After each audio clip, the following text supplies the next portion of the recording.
আসসালামু আলাইকুম ওয়া রাহমাতুল্লাহি ওয়া বারাকাতুহু।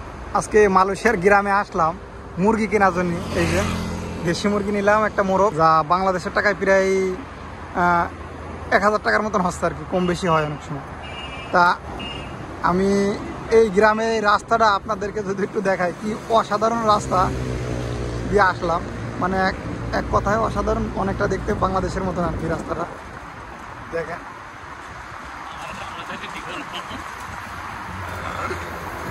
আর এই যে আমি আর ফিরোজ ভাই আসলাম, আমরা দুজনে একসাথে আসলাম, আমি আর ফিরোজ ভাই দুজনে একসাথে আসলাম।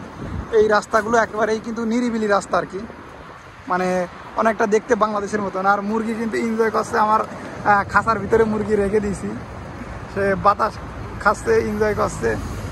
আর এই যে জঙ্গল আছে, জঙ্গলগুলোর ভিতরে কিন্তু নারকেল গাছ আছে প্রচুর পরিমাণে। আর মালয়েশিয়াতে আপনারা জানেন যে মালয়েশিয়ায় নারকেল গাছগুলো কিন্তু অ্যাভেলেবল। দেখেন যে নারকেল গাছের নিচে কি পরিমাণে নারকেল পড়ে আছে, যদি আপনাদেরকে একটু দেখাই।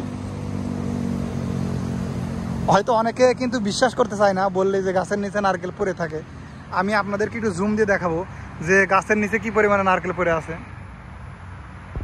এই দেখেন গাছের নিচে নারকেল পড়ে, গাছের নিচেই কিন্তু নারকেল গাছ হয়ে আছে। এই যে রাস্তার পাশে দেখেন,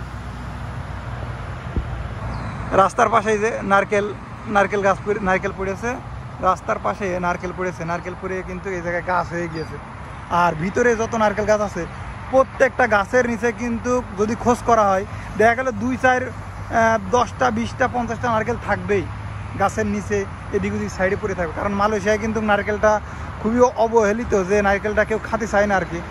যদিও অনেক জায়গায় ডাব বিক্রি হয়, কিন্তু গাছ বড় হওয়ার কারণে কেউ গাছ থেকে কষ্ট করে এই নারকেলগুলো পারে না।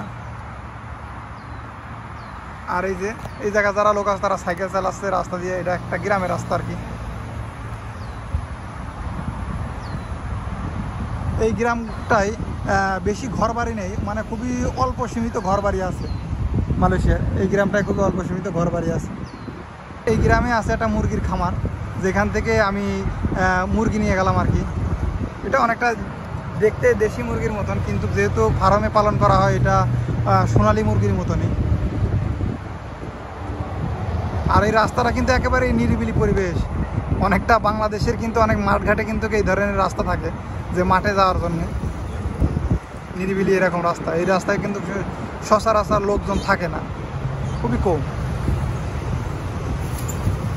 মুরগি নড়াচড়া করছে, আমি তাড়াতাড়ি করে রুমে চলে যাব, যেহেতু মুরগিটা নিলাম, মুরগিটার কষ্ট হচ্ছে।